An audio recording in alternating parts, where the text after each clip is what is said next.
పరిధిలోని గత నెల జరిగిన దొంగతనాల కేసును ఛేదించిన ఆదిపట్ల పోలీసులు. దీనికి సంబంధించిన మరిన్ని వివరాలు ఇప్పుడు తెలుసుకుందాం.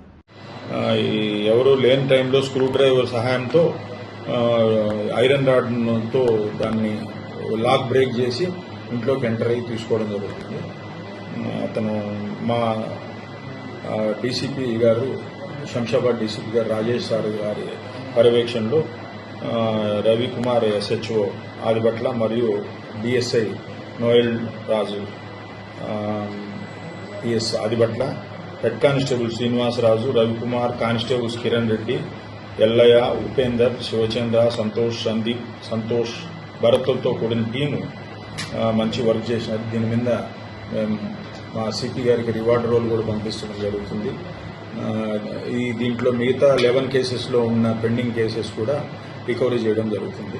వివరాల్లోకి వెళ్తే రంగారెడ్డి జిల్లా ఆదిపట్ల పోలీస్ స్టేషన్ పరిధిలో రాగన్నగూడలో గత నెల జరిగిన దొంగతనాల కేసును ఛేదించిన ఆదిపట్ల పోలీసులు దొంగల దగ్గర నుంచి బంగారం, వెండి ఆభరణాలు, నగలు, 2 బైకులు స్వాధీనం చేసుకున్న పోలీసులు. ఇలాంటి అప్డేట్స్ కోసం చూస్తూనే ఉండండి నిజం న్యూస్.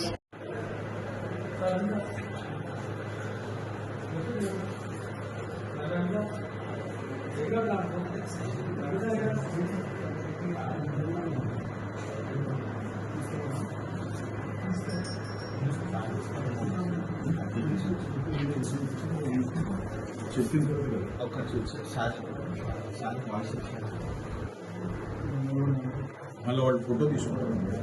బాడీ కెమికల్ కూడా